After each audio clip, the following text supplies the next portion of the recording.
I had always been doing it by myself. Once my kids were older and went off to college and careers and such, it was just me. And that's when I decided to upsize instead of downsizing. So most people like downsize or empty nest, they travel or whatnot. But I turned the hobby into my job.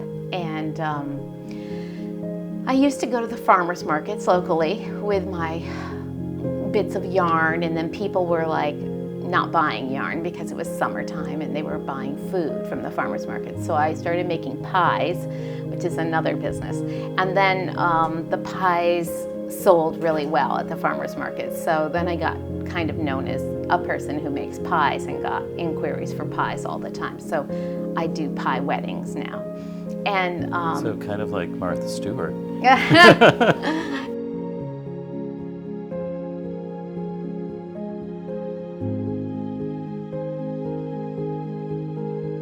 I just love the animals so much. It's insane. I love the sheep, and I always say, like, if I ever sunset my business, I still have to have sheep because I'm just crazy about them. And I love to garden, so the combination of these two things is really wonderful.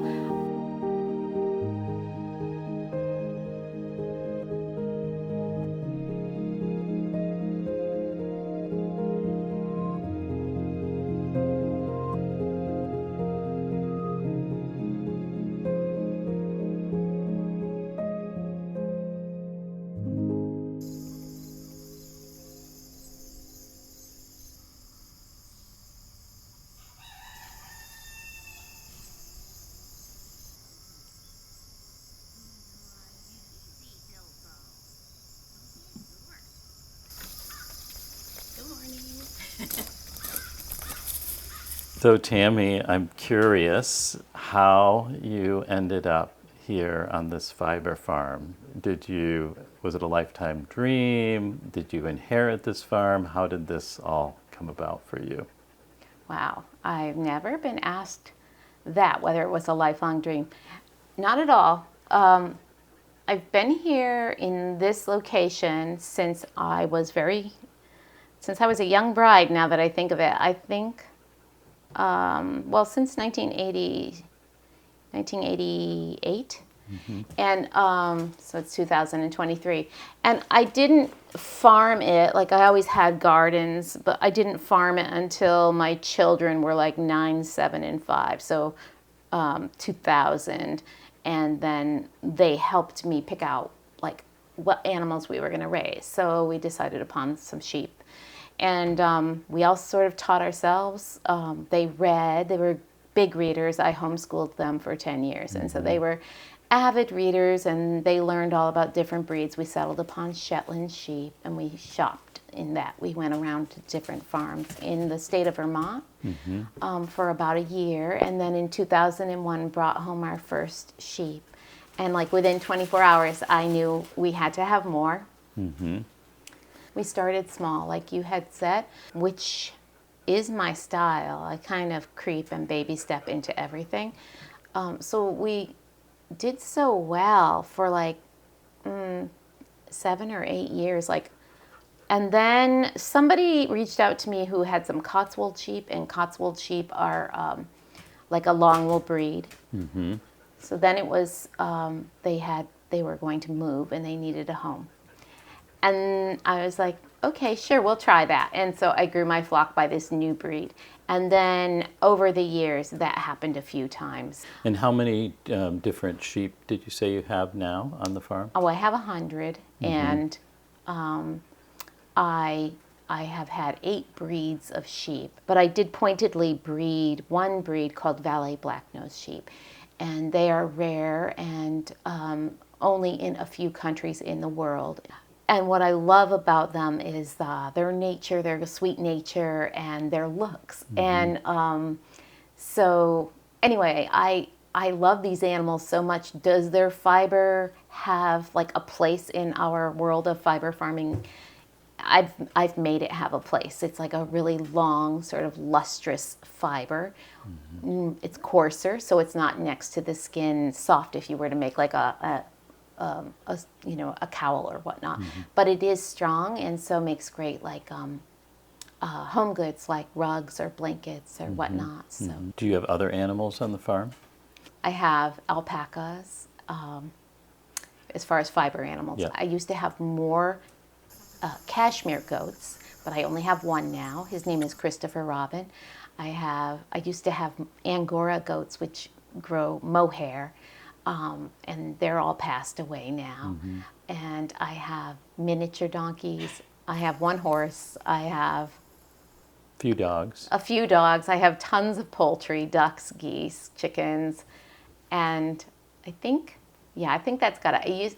I have cats, lots of cats, but yeah, I kind of forget, all the auxiliary players. Oh my gosh. How was the one that was sitting over there? Oh, what a dude, What a good boy. Ears, fix your ears, smile. I'm curious, what is the life cycle a year on the farm? If you talk through from the beginning of the year, like what are the steps that are happening? So yeah, I guess there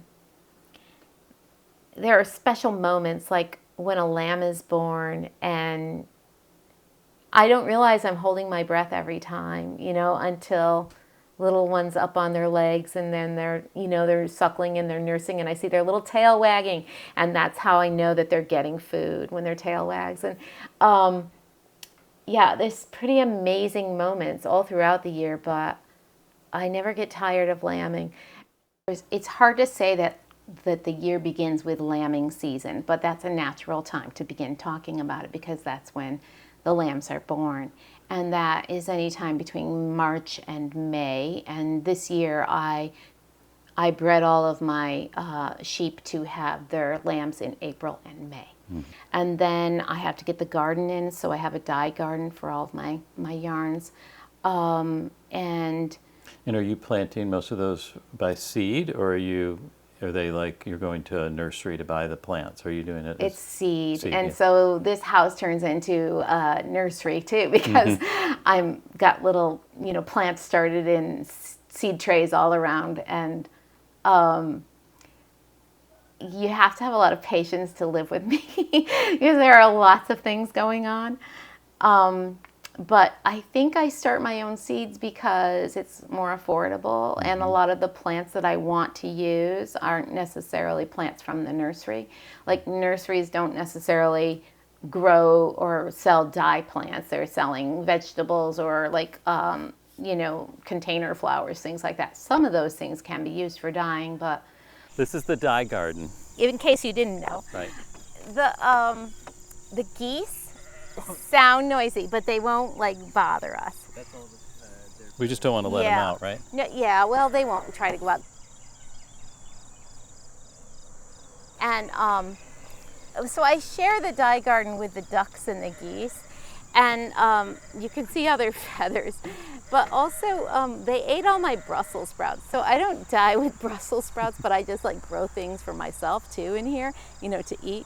Anyway, this is amaranthus, and amaranthus makes a gorgeous, beautiful pink color. And I have it just growing naturally all over the garden. You can see it. So I cold water dye with that because if you do add heat, it turns yellow. And then Sweet Annie is just an herb that I grow because I love the fragrance of it. And so I will pick this pretty soon, actually, and I'll just make bundles of it to use as an aromatherapy kind of a thing, and also make essential oils using it for my soaps.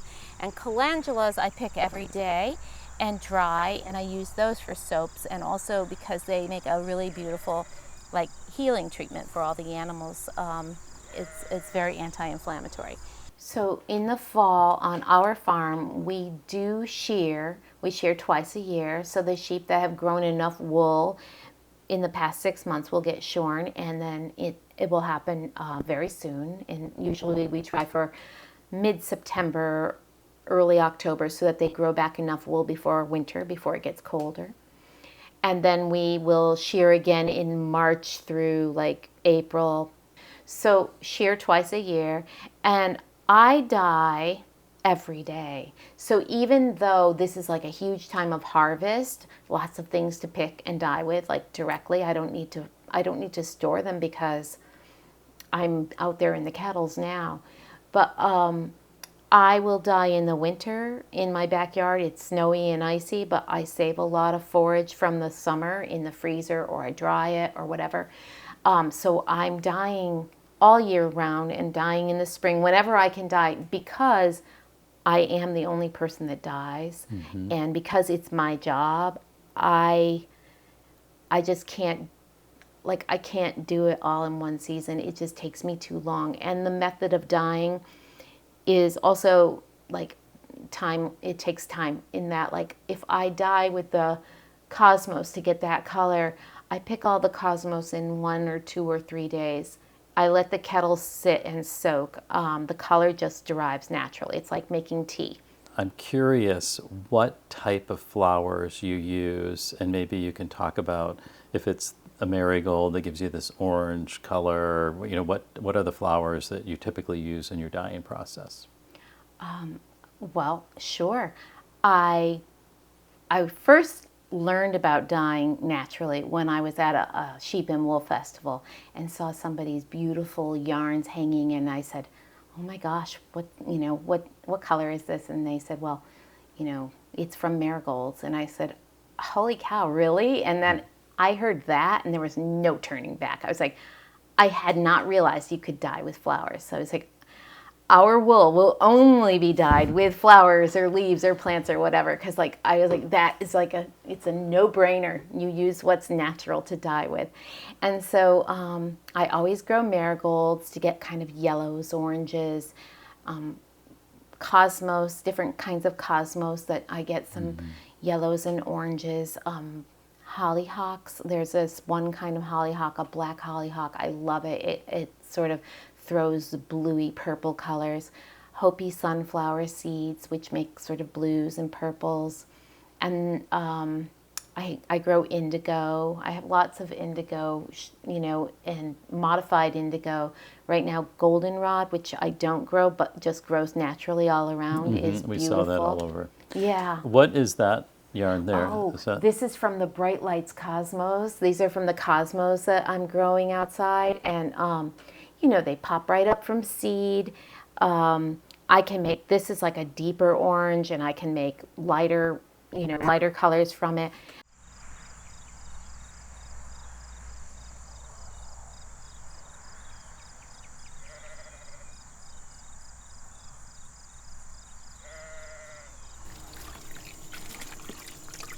Now, I'm going to get my yarn that's not dyed and put it in here. Okay, we can get it on there. Awesome, thank you. And I'll carry this one over. I'll let you do it, okay? And so we're going to take this over and we're going to put it in the dye. Yeah. Here we go. We're going into the dyer. Oh, do we take this off or no? Nope, we keep them both on. And then we're going to push it down. Right.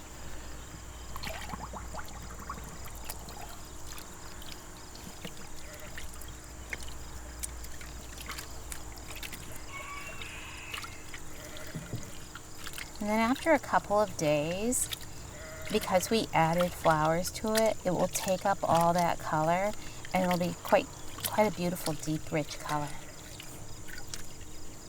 It's very honey colored when it comes out. Beautiful. So we did it.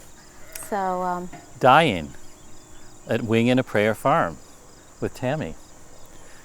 I can just modify with other colors too. So like this is modified with a little bit of red from madder roots. So madder roots grow under the ground. This is from madder roots as well, most of the red. And you harvest those every couple of years or longer, because the longer the roots are in the ground, the bigger they grow. But the plants you don't use for dyeing, but you use the roots. Many things I start on my own. So then it takes me into the next season where the lambs are maybe old enough that they are starting to get their vaccinations. I do fecals. I have a microscope, and I learned how to do my own, check for parasites and put anybody on a protocol if necessary for deworming. And then the other thing in the summer is moving fences and moving sheep. So we use rotational grazing. So they'll graze a little while on a section, and then you want to move them to a new section so that they don't overgraze, is how we put it. Sheep are amazing for the earth. You know, they nibble down the grasses, and then they're naturally pruning them just right, and their little hooves are just the right amount of aeration, like no need for lawnmower. No. And then they fertilize as they go. And so you want to take advantage of that fabulous service that they provide. And I call them landscapers because it's kind of funny. And then move them on to a new section. Well, that means I have to set fence up in a new section, so we have this fence that we can move around. And then recently, the end of August and September, putting up all the hay. So we put about 2,000 bales up into the hay loft. And the bales of hay are about 55 to 75 pounds each. Wow. Yeah. Yeah, I saw that Instagram where you were unloading all of them by yourself. Yeah. So my last question, and here is, I'm looking at this machine behind you. What does that thing do? What is This it? is a drum carder. Yeah, so like being a fiber farmer has afforded me the ability to like be really creative. So I do sell yarn, but I also sell, like we talked about, going to the mills. Sometimes I have the wool brought back, like come back as roving. Here's, can I show you? Mm-hmm. Like, so for example, this is from the Shetland sheep, and I dyed it with indigo, the wool. Yeah, and then I had the mill turn it into roving. And so a hand spinner would like to spin this into yarn. And this machine called a drum carder, I'm actually borrowing from my friend. My friend has a machine of mine to make yarn skeins. And so we did a machine swap. So she's using my skeiner for a while, and I'm using her drum carder because they're really expensive, right? Mm-hmm. So like, I don't need this all the time, but I do need it right now while I'm taking all of this roving that I've been dyeing and turning it into these bats. And so if you are a spinner, you might want to buy one of these bats to spin your own yarn, and it's going to be really pretty.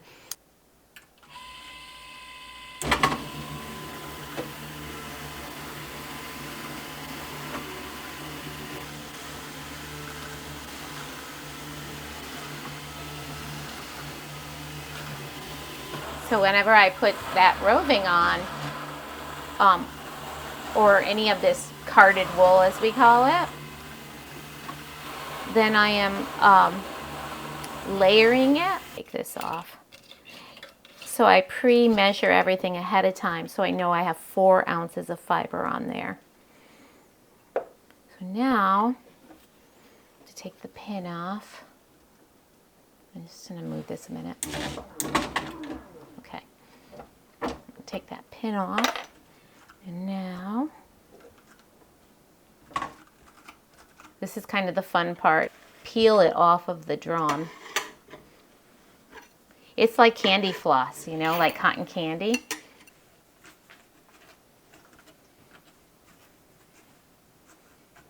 And everything is naturally dyed. It's like very satisfying because it's wool from the sheep, and then it's, you know, color from the garden and from the farm. Like that's from the madder roots.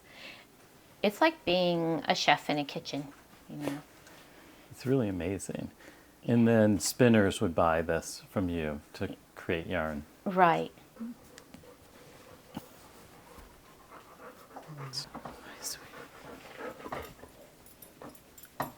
So, yeah, that's, I think, how I first started wanting to work more with fiber was, I saw all of this sort of thing at an event, and I got some, not knowing what to do with it. What I love about this bat, it's like holding a Shetland sheep and a Valais Blacknose sheep in my arms. Mm-hmm. That like I dipped in a bucket of flowers, because it's wool from the Shetlands and it's wool from the Valais Blacknose sheep, and those are the 2 lambs that you guys got to meet. Mm-hmm. And so blending their fiber makes a really nice yarn, actually, because the Valais are a long wool breed, and they have this longer, slightly coarser fiber. It's got a ton of luster. And the Shetland's fiber is like finer, a bit shorter in staple length for sure. So they work together as a team and make this really amazing yarn. And what flowers do you think you used in this? Some of the color is natural. There's like some natural fawn color there. And then there's madder roots that makes all these different shades of reds. Like right now I'm drawing out the reddish colors that were dyed with madder roots. And then there's cosmos in here, where the cosmos gave me some bright oranges and bright yellows through the different kettles of cosmos. So between the natural color and then the cosmos dyed and the madder dyed colors, I'm getting, quite a variegation. So this is a great thing for me to do when I want to like sort of set my mind free, because it's just peaceful. In our industry in general, more and more people are interested in sustainability and the natural dyeing and all of that.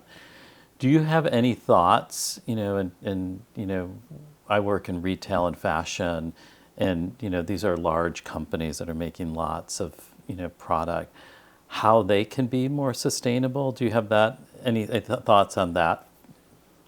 It's tough, I think, in the fashion industry to solve that sustainability issue.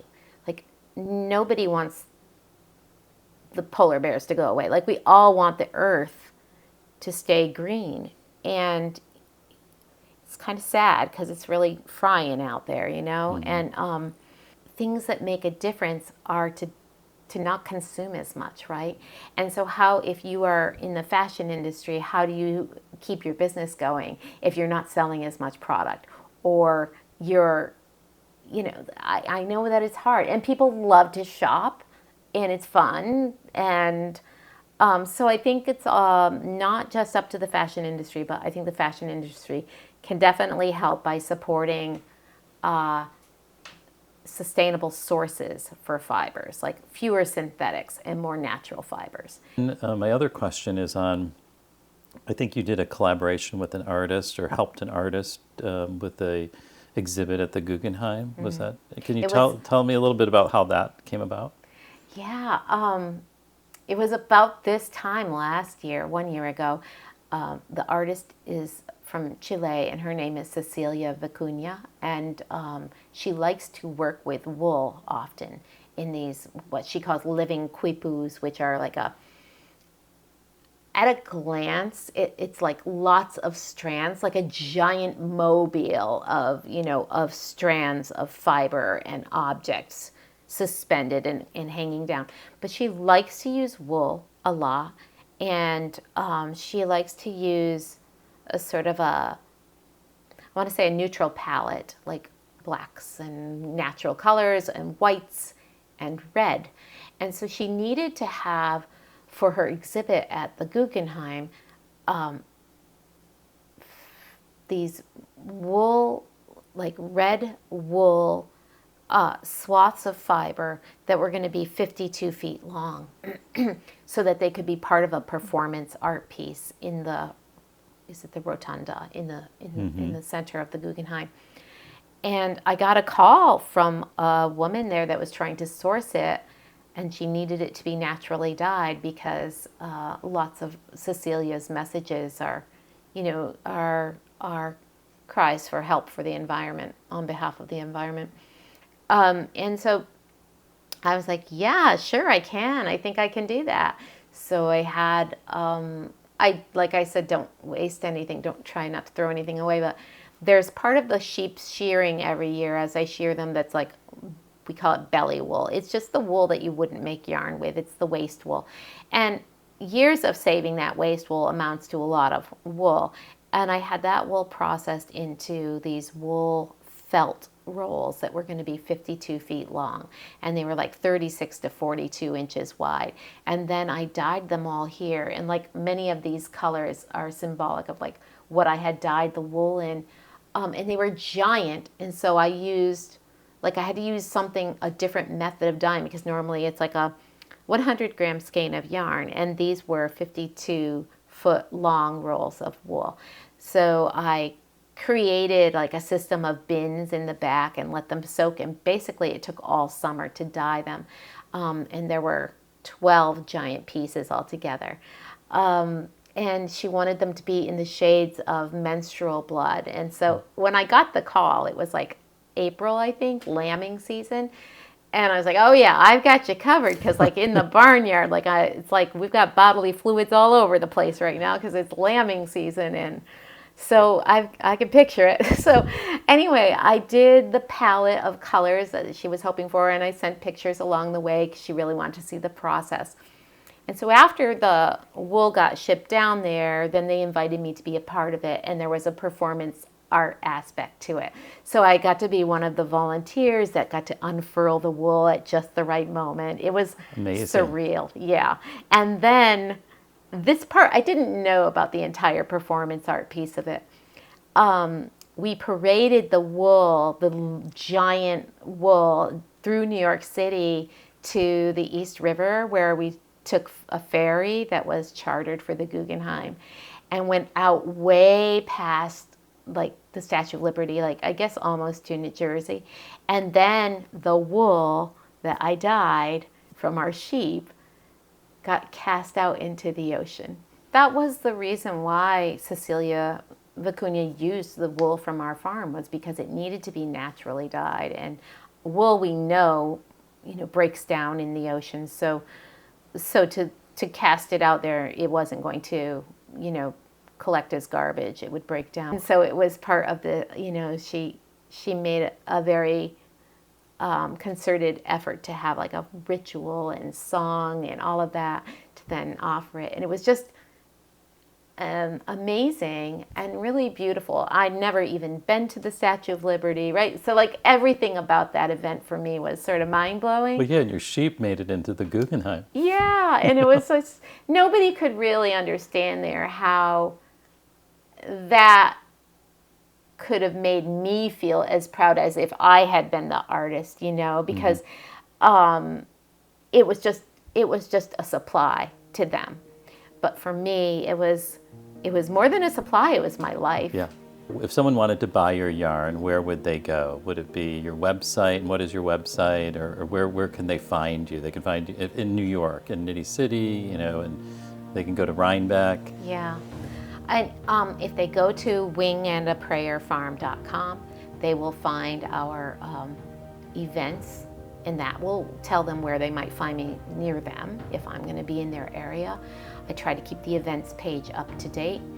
And then there's a shop, which is Yarn Shop, I think, on my webpage, and you can click on that.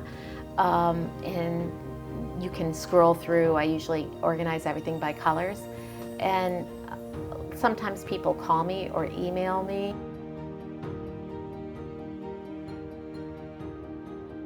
Oh, you like the natural colors? Yeah, I'm going to show you something real quick, Okay. Tammy.